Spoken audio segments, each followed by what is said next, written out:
Thank you, Apanele. Good morning, colleagues. I'm Fatima Baris. I'm the chair of the IGBIS. I'd like to welcome you to this morning's IGBIS event. While we are slowly starting, I'd like to draw your attention to the slides that you're seeing on your screen and alert you to some housekeeping rules. In particular, please mute your mic when you are not speaking. We do welcome questions and comments. You are welcome to put these in the chat box. There is a question and answer session scheduled in the program, and you're welcome at that point to raise your hand and unmute yourself to pose your question. The session will be recorded and posted on the Liasa News YouTube channel, just to make you aware of it. And we will ask you to put your camera on at the end of the session for a group attendee photograph. We do use these pictures in the Liasa in Touch when we do the write-up for the events. So we do appreciate it if you choose to put your camera on and participate, but equally, if you're a bit camera shy and you choose not to do it, you're welcome not to put your camera on. So this morning we are stepping slightly out from the series that we've been having on the catalog and code of ethics and the tools that we use and changes and the submissions we can make to these utilities to ensure that our description is representative and inclusive. Today's presentation is on disaster management for libraries, an introduction with Marita van der Merwe from the National Library of South Africa. She will be providing an essential introduction to emergency readiness and disaster prevention strategies in the library with the purpose of strengthening the resilience of libraries against disasters. Disastrous fires at the University of Cape Town and Parliament Library, as well as the floods in KwaZulu-Natal and the burning of libraries in recent years during protests and community uprisings, have confirmed that libraries cannot afford to not manage disasters.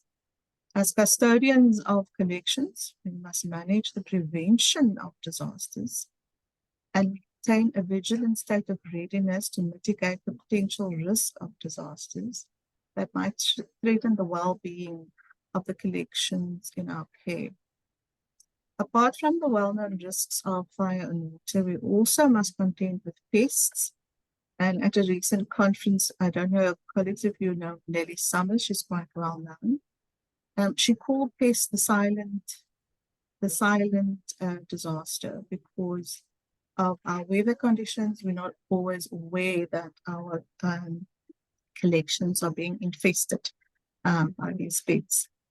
There's also vandalism, theft, and for digital collections, bit rot amongst other threats. To maintain such a state of readiness, we need to plan carefully for preparedness and responses to disasters when it happens. Being prepared for a calamity is not just the purview of libraries, stacks or facilities managers or housing. It's also all the staff in the information institution. We all have to play a role in preparing for and recovering from disasters, whether it be natural or man-made. With this presentation, Marita will share practical experience in the emergency readiness and disaster management at the National Library of South Africa. Marita van der Merwe is the systems librarian of the National Library of South Africa and is the coordinator and co-facilitator of the emergency readiness and disaster management workshops for libraries that is conducted by Preservation and Conservation Services of the National Library. So this is just an introduction, colleagues. The National Library offers a much more in-depth and comprehensive suite of training that you are welcome to contact Marita for. And with that, I will hand over to Marita. Sarah, you can stop sharing. I will stop my video and mute myself. Marita, you're welcome to share your screen. I'm just going to wait to see you take a slide to confirm for you that you are audible and we can see your presentation. Thank you very much, Fatima, and thank you very much for the IGBIS group for inviting me to present to you today. Good morning, everybody. Thank you very much for this opportunity. We all carry umbrellas with us all the time, everywhere during rainy season to prevent us from getting drenched in a thunderstorm or in a downpour. The same should apply for emergency readiness in libraries. You have to be ready all the time, everywhere. With this presentation, we aim to share our practical experience in emergency readiness and disaster management at the National Library of South Africa. Let me just acknowledge the preservation and conservation team in both in Pretoria and in campus, for they are the true experts in this field, not me. Especially my colleague, Leonard Benjamin, who is the co-author of this presentation. A disaster is an unexpected event that makes the continuation of normal functions impossible, which puts the library or the archive collection at risk. No library or archive is immune from disaster. Disastrous fires at the University of Cape Town Library and the Parliament, the floods in KZN, and the burning of libraries in recent years have confirmed that the libraries cannot afford not only to manage the disasters, but as custodians of our collections, we must manage the prevention of disasters and maintain a vigilant state of readiness to mitigate any potential risk of disasters that might threaten the well-being of the collections in our care. An institution must ensure business continuity by having plans in place to prevent the disruption of services and the product stream. This planning for disruption is informed by models for emergency readiness and disaster management, as you can see on the screen, namely the cycle of prevention. Marita, Yes, I'm sorry to interrupt you. Would you like to share your slides? The slide should be. Oh, sorry. I did share. So there should be a share button at the. I did share. Okay, we are not. Okay, there it's coming. Okay, I'm so sorry. We see the presentation. You can put it on presentation Yes, mode. I am. My computer is a little slow today. Okay. It's like me most of the time. Okay. That's okay. We have these moments, Marita, all Okay. of us, don't worry. Okay, so it's in presentation mode now. Good to go. Okay. You can see it. You can see them. Yes. Right. So if I continue, just to confirm.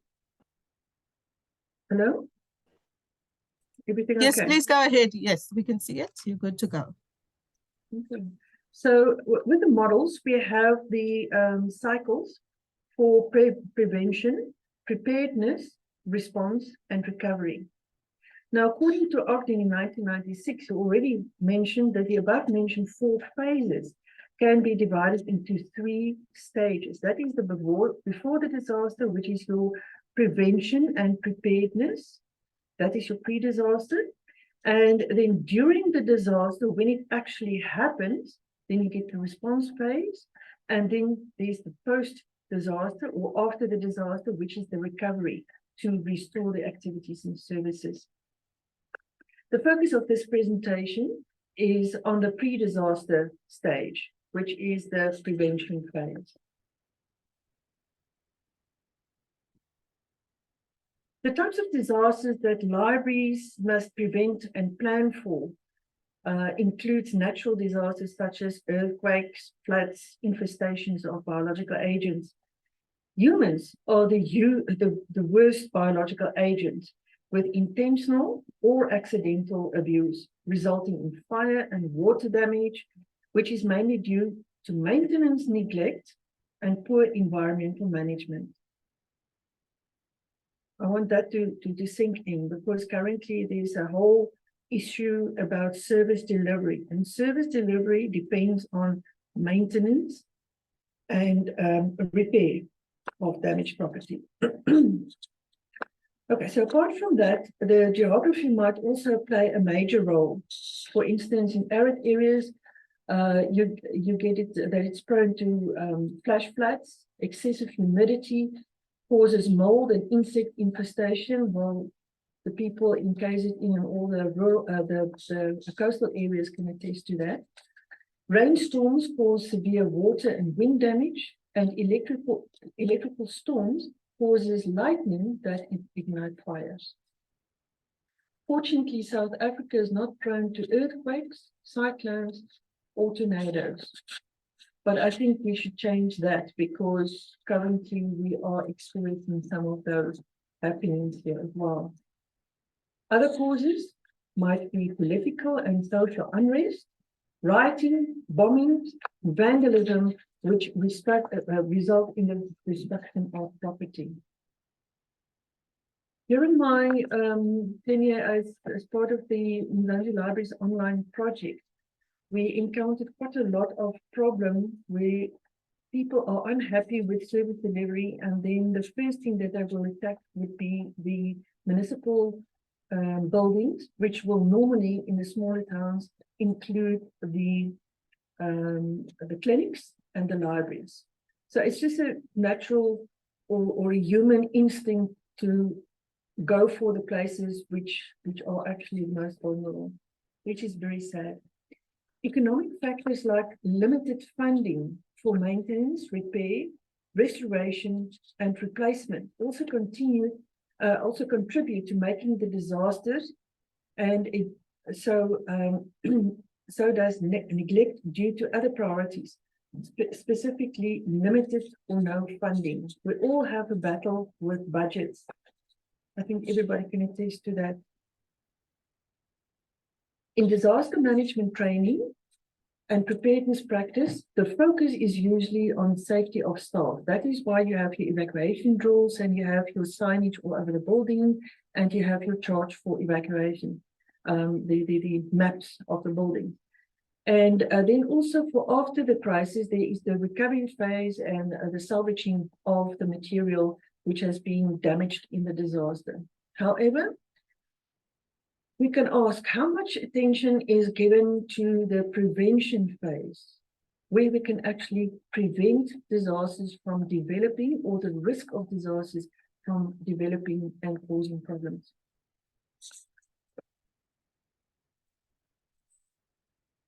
ERDM, that is emergency readiness and disaster management, includes your routine activities such as cleaning, security, pest control, storage of the collections. At the NLSA, it also includes active preventive conservation, that is binding, digitization, and deacidification programs. If you're interested in learning more about that, you are more than welcome to call our specific experts in those fields. The method we employ at the NLSA have been benchmarked against best practices born of research and bitter experience from libraries worldwide. And of course, we use international standards to comply with in every aspect. So let's have a look at these individual aspects of our daily environment management, which can really, really help to protect our collections. We sometimes take it for granted and say, okay, these things happen, people clean, blah, blah, blah, and so forth. But we don't realize the impact that it has on the longevity of our collections. It's extremely important to instill in the people at all levels in the library to understand the role that they play in the prevention of the deterioration of the material, and also in disaster prevention. So if we look at security first, in terms of security, we make sure that the security guards patrol the premises day and night, and that the NLSA staff members check on all the windows and doors during the working hours. Why do you need to check on the windows and doors? during working hours because it might have been left open or opened by somebody, and that might let in either pests, birds, or dust. Yeah, it also is a security risk if there is no security bars on the windows. Now, regarding the security personnel, these guys are not supposed to just sit at the front desk and just check whether the people are coming in or out, or just checking their handbag. They have to patrol the premises. They have to walk in the building between the shelves to check what people are doing. That's what they need to do. Now, our stacks are protected. It has limited access to the institutions' stacks. And most of the larger institutions have the same, but the smaller ones, especially a public library, is open. So the security guards must be patrolling the areas. Okay. Then access to the building is controlled by your electronic security gates normally, and also screening of visitors. Now, if a visitor has a problem with opening their handbags or backpacks, then it just needs to be explained to them this is part of the security and they don't have a choice. And it's for their own benefit, because the next guy might be coming in with a weapon or something, and so it might compromise the security of everybody inside. You get a lot of people who they don't understand that principle. Access to the closed collections is limited to those who need to maintain it. That's the case in NLSA. And the access to the electronic material is protected by network firewalls, antivirus applications, and password protection. Now, people, this is a very important thing that you can take control of.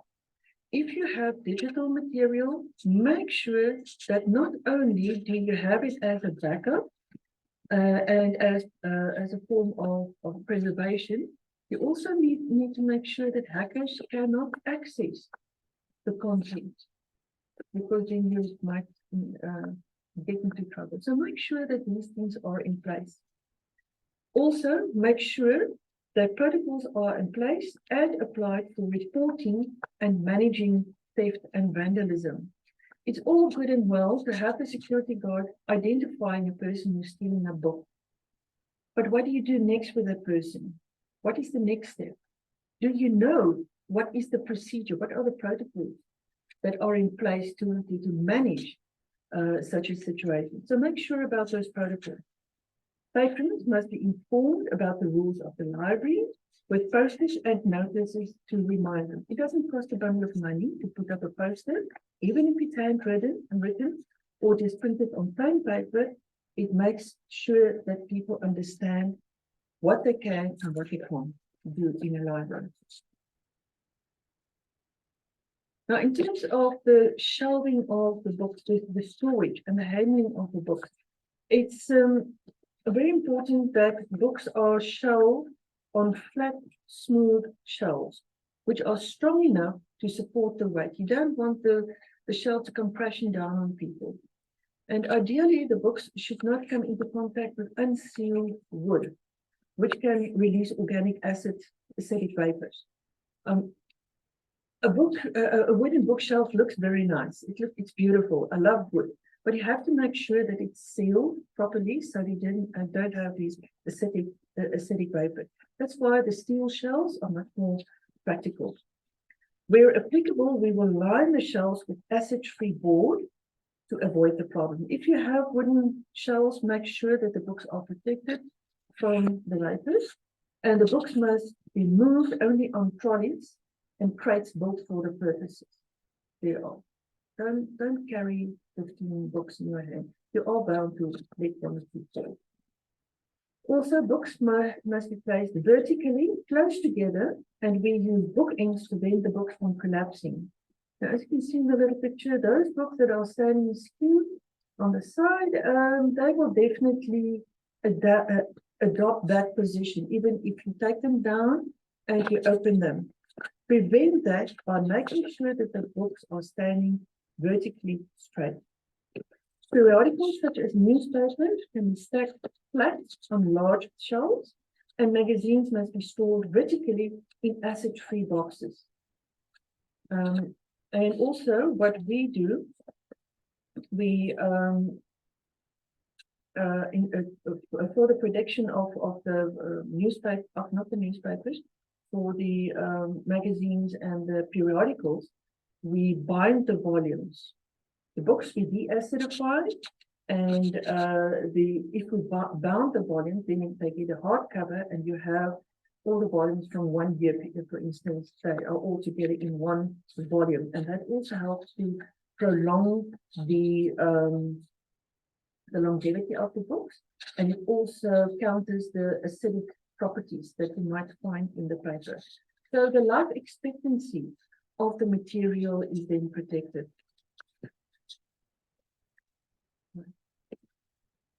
Now, this is one thing that people fail to see the importance of something like daily sweeping.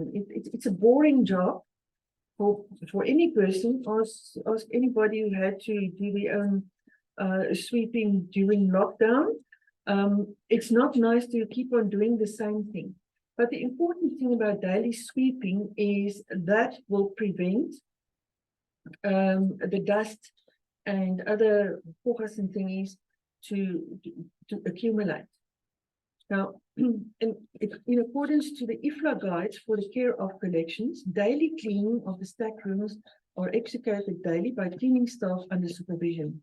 The floors and shelves are vacuumed and swept with cleaning materials and equipment that removes rather than just redistribute the dust and dirt. It's very important to take note that it doesn't help to sweep if you don't pick up the dust in the process. Then you're just redistributing it to other areas of the library.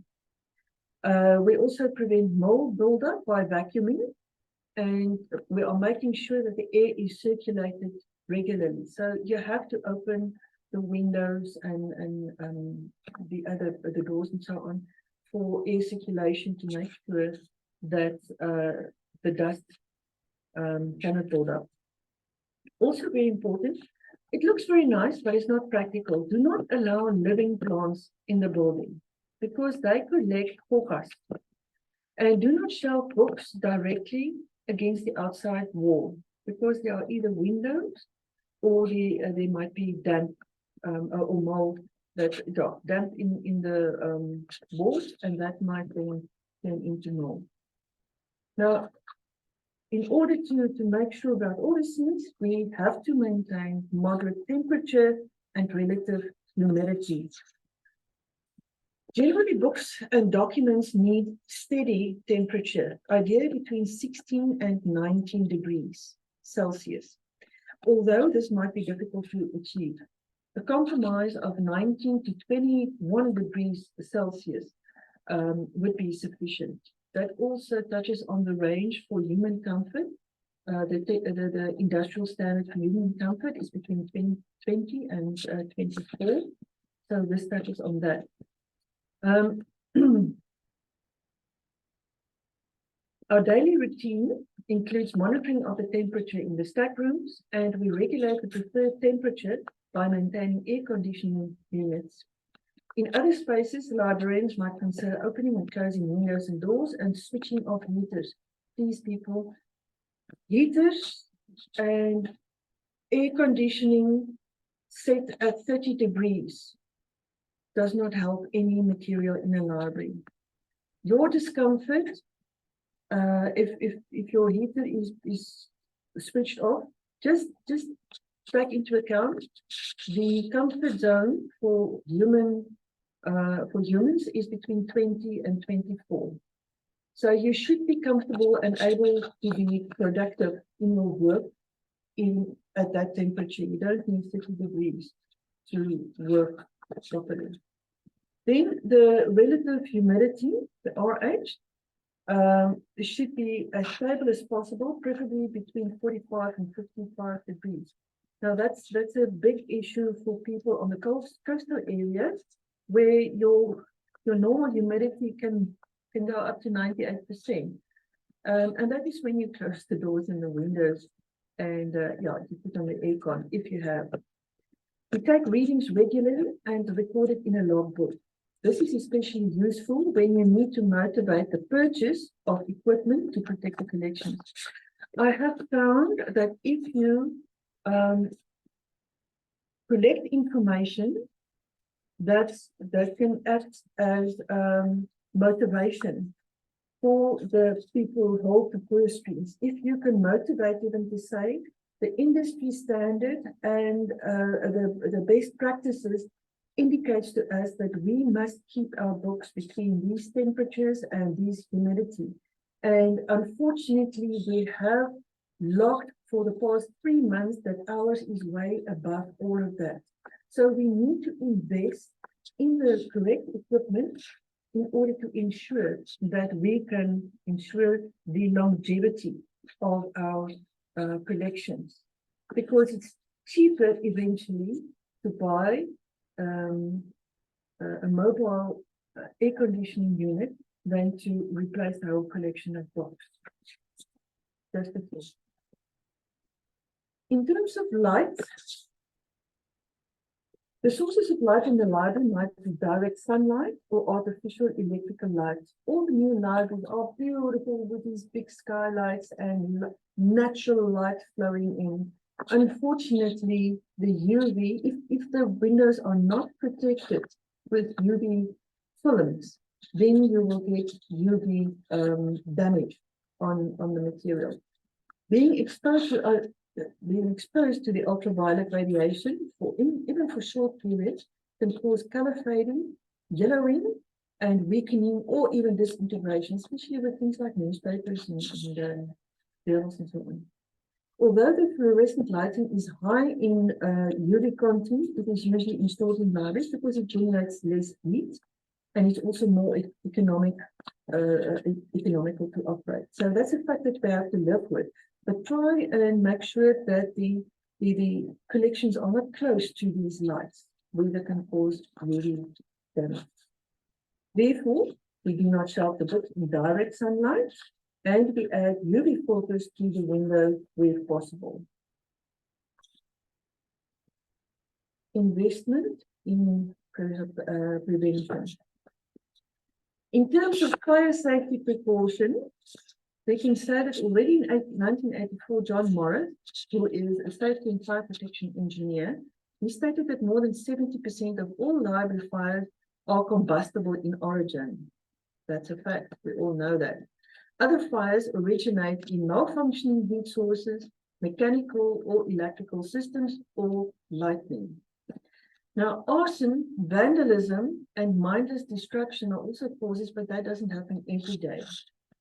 We don't have direct control over most of these events. However, we can identify potential fire hazards by asking ourselves the following question.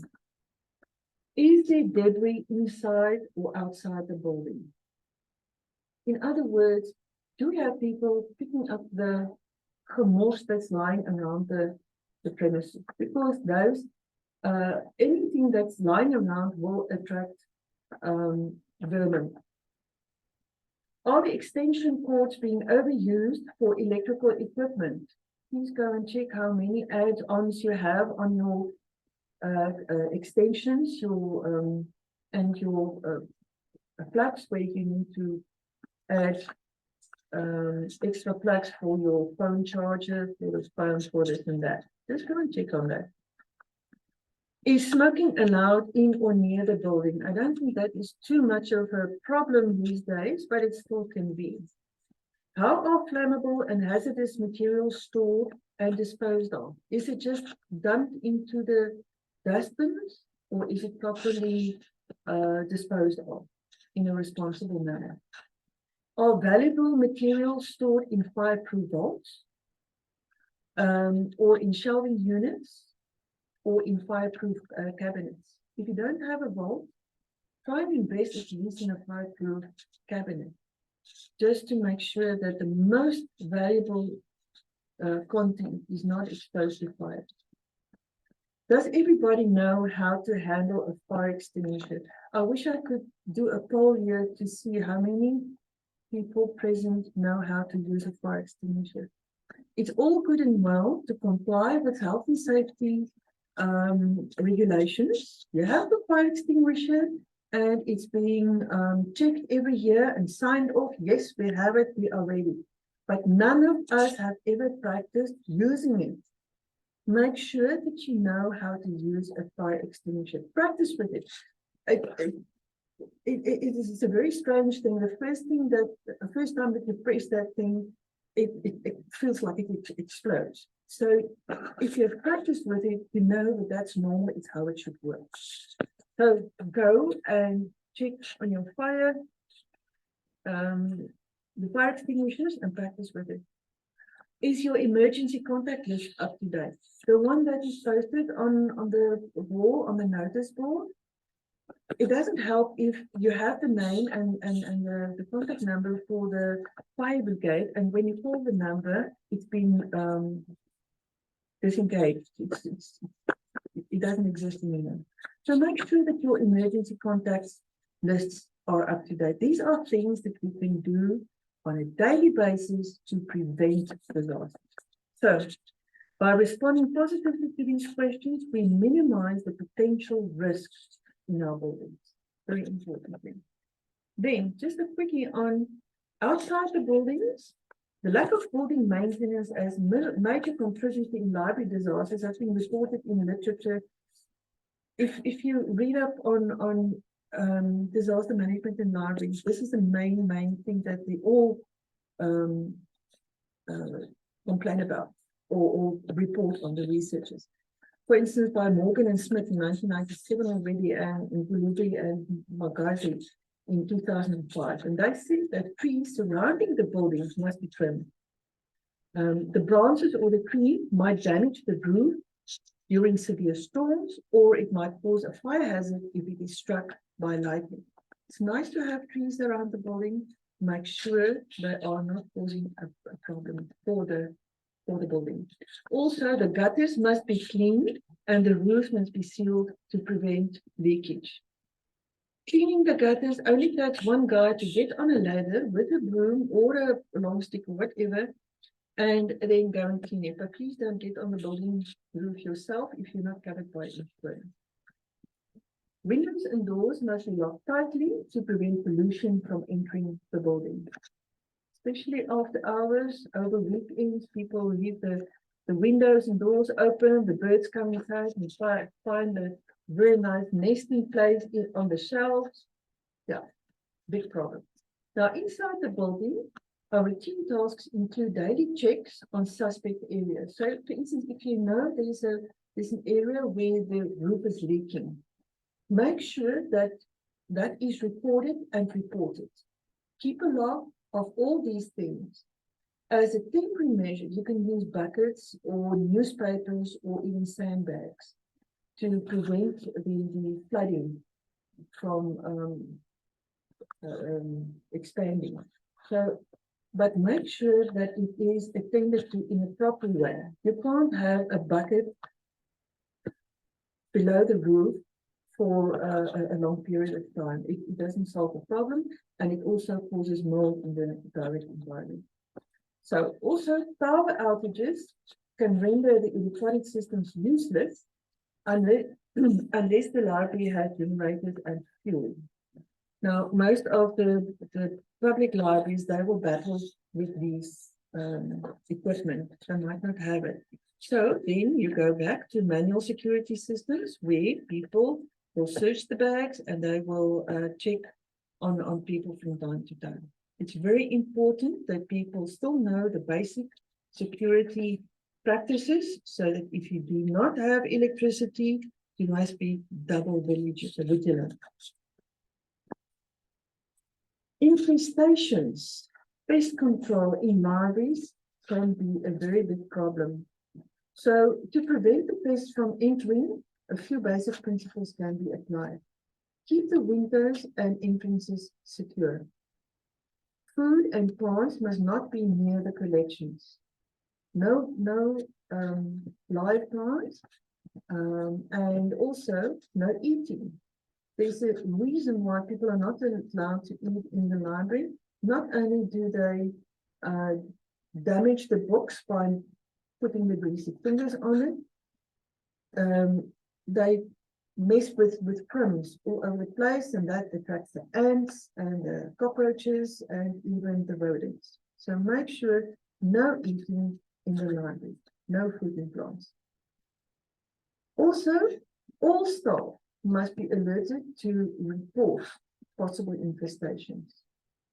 When they do shelving and they pick up something, go and report it. So make sure that the people are alert, they are trained, and they are sensitized to be alert for these things so that they can help you to report it.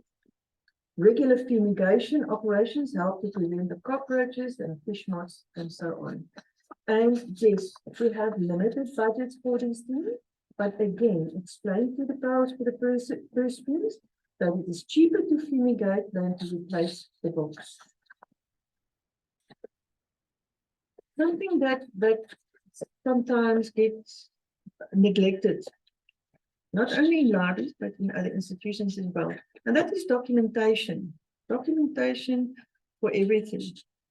In 2016, JP Pedersoli created a comprehensive guide to risk management of cultural heritage for the Canadian Conservation Institute. It's an excellent document to have and to read through. If you want to know more about risk management for cultural heritage collections. You referred to the lack of documentation and communication in the context of disaster management as dissociation. Dissociation, or then also miscommunication or lack of communication with the stakeholders and role players in decision-making positions will result in lower levels of interest and involvement, and poor decisions will be made, and ineffective actions will be taken. So make sure that you have your documentation in place, your processes, your procedures, your protocols, the standards that you want to adhere to, the best practices that you are benchmarking your procedures against, all of those things. Information about the correct shelving. Make sure that your shelf reading is done regularly. The reporting must be done on a regular basis. Even if you have to repeat the same things over and over in the reports, you say, this has been reported in the last month, that the roof has not been fixed yet. The implications will be this, the mitigation will be that. Make sure that the reporting is done properly. Also, very importantly, the software and the hardware on which all of our activities are based these days, it must be refreshed regularly in a 3 to 5 year cycle, depending on what you are using. Then, of course, backups and file systems must be made. And it must be securely saved in a secure storage, preferably off-site.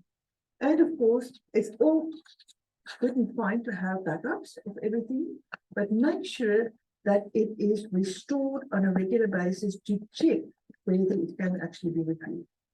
People have gotten very nasty surprises about backups when they try to retrieve it or restore material from it, that it's gone corrupt. So make sure about that.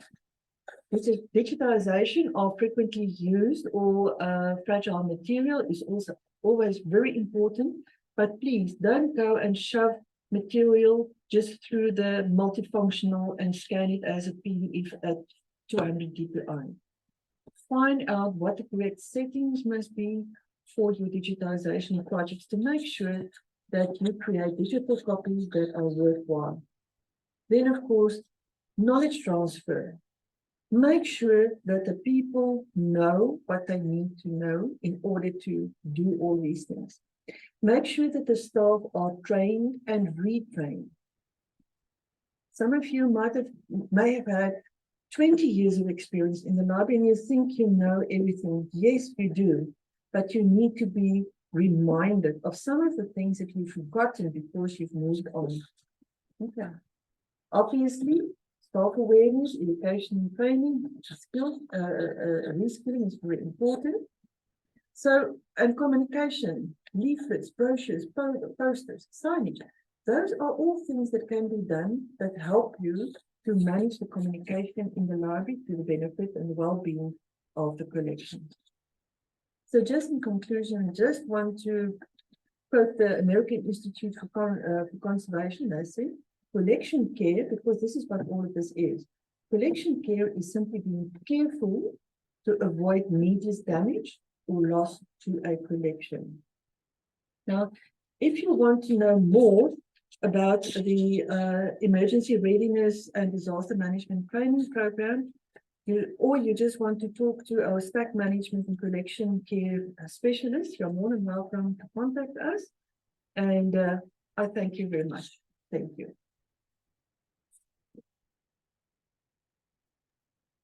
Thank you, Marita. Ingrid will facilitate the question and answer session. There you are, Ingrid. Thank you. Good morning, colleagues. If you have any questions, please raise your hands. There was one question during the presentation from, I'm not sure how to pronounce your name, so please forgive me, Yuktask. And the question was, apart from temperature and humidity factors, what other dependencies are there for sensitive, very old collections, such as old newspapers, historical works such as medieval texts that are not digitized? That would be mainly, sorry, can I answer now? Yes. Okay. That would be mainly perhaps the acidity of the paper. Lots of books that were printed during the previous century were printed on acidic paper. So that's where you need to de-acidify the paper by dunking it in chemicals that will neutralize the acidity. Other ways of protecting these very special and valuable collections, normally your medieval material will really only be handled by specialist people who understand conservation. You do not touch these things without what do you call it? Handskoenen? Gloves. Sorry. Mental block here today. Okay, so No normally we would say with gloves, but lately they've said no, it's better to just make sure that the hands of the person handling the material is absolutely clean, the same way that the surgeon would wash his hands before doing an operation. You should wash your hands the same way, making sure that there's no acidity or oils on your hands before you handle the material. The reason why they do not use the gloves anymore is because the gloves have deposited little pieces of material. Fluff on the material. Yeah. So that's a very important thing, is to it's handling the material that can actually damage the thing. So a person needs to understand how to open these books, how not to open them, how to not to flatten them, etc. So special training must be given to make sure that the humidity is controlled, that the temperature is controlled, and then that the access to the material is controlled. Because if you allow too many people to handle these material, obviously that's going to damage them as well, or devalue them at the least. So the best would be to store them in acid-free boxes individually. And also you might consider to use these acid-free inner linings for paper, to put in between pages where you have these plates, the beautifully engraved plates, putting these very specific acid-free tissue paper to also help the paper from sticking together. No. Okay. But if then, you know more, sorry, if you want to know more, please contact the PAC specialists at the NLSA. There's a question from Tom Jeffrey. Excuse me.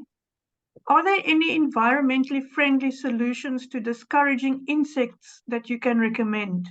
And we are trying to avoid using insecticides and other chemicals that are harmful to the environment.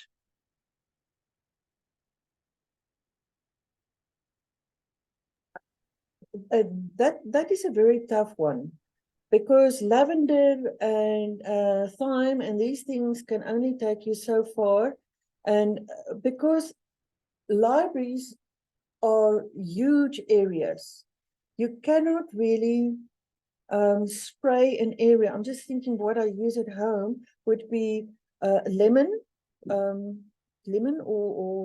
lemon, and a little bit of the dishwashing liquid together with water or white vinegar.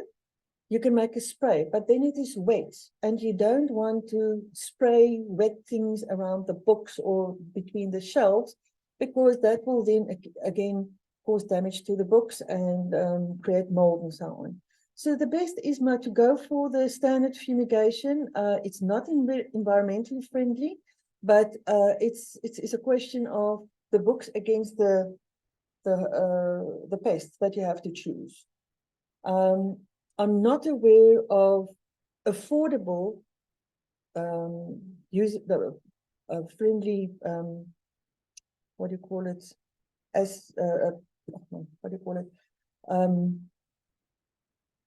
fumigation material that you can use that is environmentally friendly. I can look it up. I can go and research a bit. It's an interesting question, and I think it bears investigation. So yes, I will go and find out if there is anything special that we can use, and then I'll let you guys know through Sarah. I will report it back to her. Okay. Then Ntembu asks, what would be the immediate thing to do if a book got wet accidentally or through leakage in the roof? Okay. The first thing to do is, of course, to take the book away from the area where it's being damaged. So the book will be, it depends on the extent of the damage.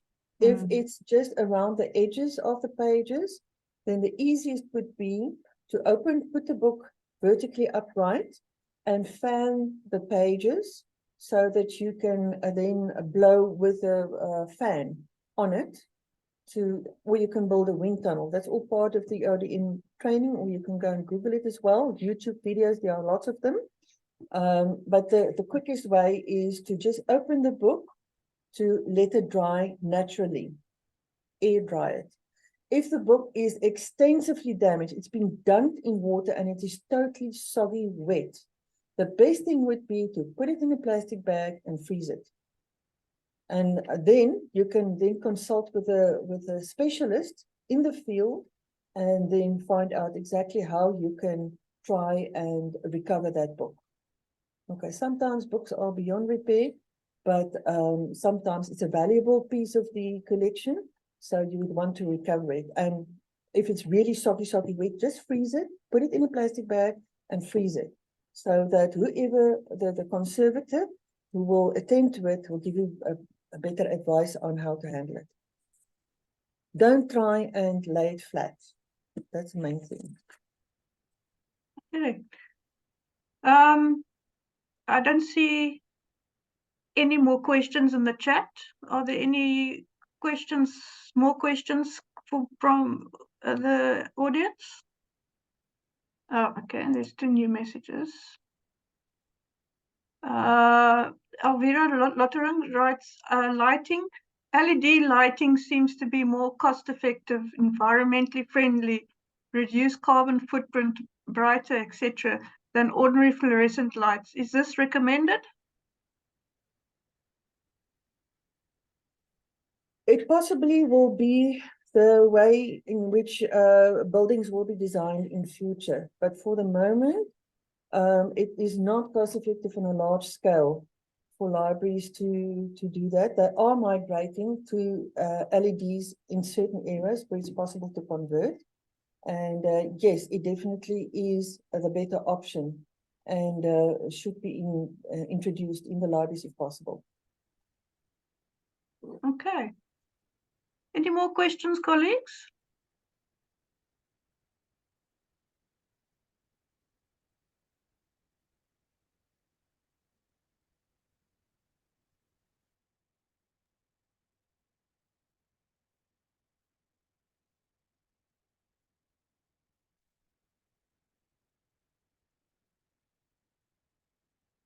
Okay, it seems that there's no more questions that I can see. Fatima, can I hand? No, it's to Sarah. Sarah, it's your turn. Thanks very much, Ingrid. Switch my camera on so I can let everyone see me. Thank you very much, everyone. Just before I get to the closing, I'm going to put a link into the chat for a feedback form that we've put together. We'd love to hear your thoughts on this session, and if you have any ideas or thoughts on future IGBIS sessions, we would love to hear from you. So you can just take a look at that form. It should also be included when Liasa National Office sends the link to the recording to all the registered attendees, and Marita is also going to share her slides with us, so you can look forward to that in the next day or two. With that, I would like to say thank you very much to our speaker this morning, Marita van der Merwe, for providing a clear, practical and engaging introduction to this vital topic. Thank you to Liasa National Office, in particular, Apelile, who provided our technical support this morning, and of course my fellow committee members for making this event happen. Thank you to all our guests who attended. It's wonderful to see so much interest in what's an essential but sometimes overlooked aspect to our work as information custodians. I think as catalogers, we understand the necessity of protecting our catalogs and the metadata we create and maintain, but we also need to be aware of the hows and whys behind caring for the collections that our catalogs represent. The two are obviously inextricably linked. Yeah, and of course, as is now familiar to our regular attendees, and it's become quite a tradition with our IGBIS webinars. We would like to take a group photo of everyone who's attended today. So if you feel comfortable doing so, you are welcome to switch your cameras on. Of course, the photo will be used on social media and the Liasa in Touch magazine. So we also understand if, you know, privacy and comfort is a concern. But yeah, we always enjoy seeing everyone. So I'm going to take a couple of screenshots, and Apelile, will you also help me with that? Yes, yes. Cool. Okay, I've got a full screen at the moment, so thank you everyone, and let's go for a smile.